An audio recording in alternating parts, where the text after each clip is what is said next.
తెలంగాణకు సంబంధించి కొత్త పీసీసీ అధ్యక్షుడిని అలాగే మంత్రిమండలి విస్తరణకు సంబంధించి ప్రకటన చేయాలని చెప్పేసి ఇప్పటికే సీఎం రేవంత్ రెడ్డి కీలకంగా ఉన్నారు. దానికి సంబంధించి కూడా పలుమార్లు ఢిల్లీ వెళ్ళొచ్చిన సంగతి కూడా మనకు తెలిసింది. అయితే మళ్ళీ సీఎం రేవంత్ రెడ్డి అలాగే ఉత్తమ్ కుమార్ రెడ్డి ఢిల్లీ వెళ్ళారు. ఢిల్లీ వెళ్ళి మంత్రిమండలి విస్తరణకు సంబంధించి అలాగే పీసీసీకి సంబంధించి ఎవరికి ఇవ్వాలనే దానిపైన కూడా చర్చలు జరుపుతూ ఉన్నారు. దాని వెనకాల చాలామంది ఆశావాహులు ఉన్నప్పటికీ కూడా మంత్రిమండలి అలాగే నామినేటెడ్ పోస్టులకు సంబంధించి కూడా వెంటనే భర్తీ చేయాలని చెప్పేసి ఇటు పార్టీకి నుంచి అలాగే ఇక్కడ ఉన్నటువంటి లోకల్ లీడర్ సంబంధించి కూడా కొంచెం ఒత్తిడి లేవనెత్తినటువంటి తరుణంలో దీని మీద ఒక క్లియర్గా ఒక నిర్ణయాన్ని తీసుకుని ఒక 2 రోజుల్లో దీని మీద ప్రకటన చేయాలని చెప్పేసి భావిస్తున్నారు. అయితే దీనికి సంబంధించి ఢిల్లీకి వెళ్ళారు సీఎం రేవంత్ రెడ్డి, ఉత్తమ్ కుమార్ రెడ్డి. తెలంగాణ పీసీసీకి కొత్త అధ్యక్షుడి ఎంపిక, మంత్రివర్గ విస్తరణకు ముహూర్తం దగ్గర పడింది.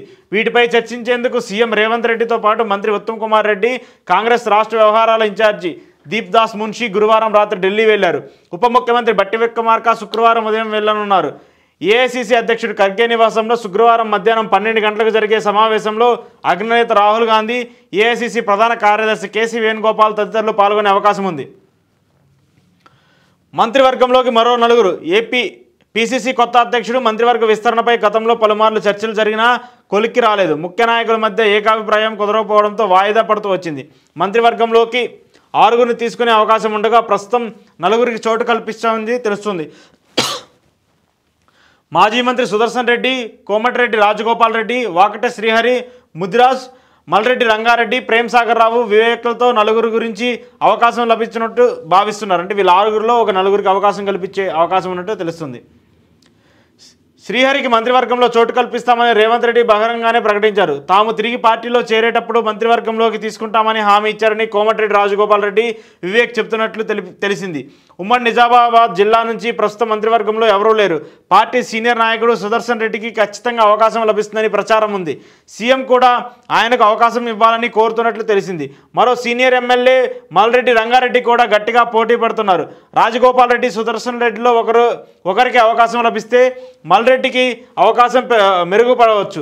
ప్రేమ్ సాగర్ రావు కోసం మరో ముఖ్య నేత పట్టుబడుతున్నట్లు తెలుస్తుంది.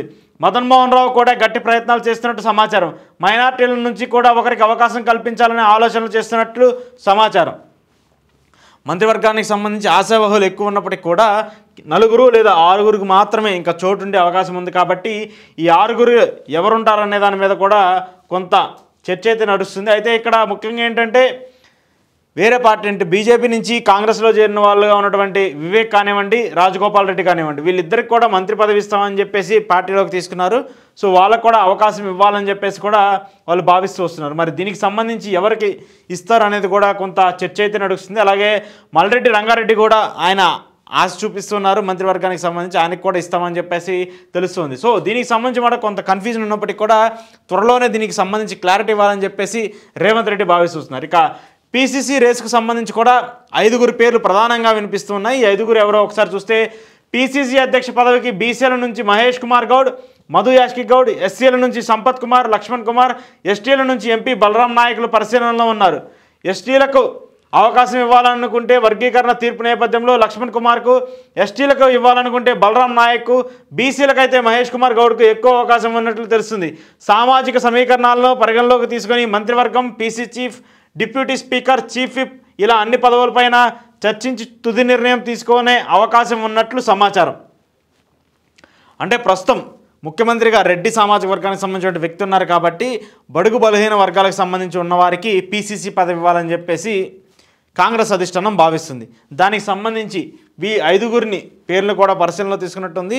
ఎస్సీలకు ఇవ్వాలన్నా లేదంటే ఎస్టీలకు ఇవ్వాలన్నా, బీసీలకు సంబంధించి వీళ్ళలో ఎవరికి ఇవ్వాలన్నా కూడా వీళ్ళకి ఎక్కువ ప్రాధాన్యం ఉండే అవకాశం కనిపిస్తుంది. సో ఏది ఏమైనప్పటికీ కాంగ్రెస్ మాత్రము మరొక వారం రోజుల్లో పీసీసీ అధ్యక్షుడి పదవికి సంబంధించి అలాగే మంత్రివర్గ విస్తరణకు సంబంధించి డిప్యూటీ స్పీకర్ అలాగే చీఫ్ విప్ దాంతోపాటు నామినేటెడ్ పోస్టులు వీటన్నిటిని వెంటనే క్లియర్ చేయాలని చెప్పి చూస్తుంది. ఎందుకంటే ఇప్పటికే 6 నెలలు పూర్తి చేసుకున్నటువంటి తరుణంలో చాలామంది ఆశావహులు ఎక్కువ ఉండటము, ఇతర పార్టీల నుంచి కూడా వలసలు పెరిగిపోవడం వల్ల వెంటనే దీనికి సంబంధించి ఒక క్లారిటీ ఇస్తే వాళ్ళు కూడా కొంత రిలీఫ్ అయ్యే అవకాశం ఉన్నట్టు తెలుస్తుంది. సో దీన్ని మాత్రం వెంటనే క్లియర్ చేయాలని చెప్పేసి కూడా రేవంత్ రెడ్డి, ఉత్తమ్ ఇప్పటికే పలుమార్లు చర్చలు జరిపినప్పటికీ కూడా మరొక 2-3 రోజుల్లో దీనికి సంబంధించి ఒక క్లియర్ కట్ క్లారిటీ వస్తుందనేది మాత్రం చెప్పుకోవచ్చు.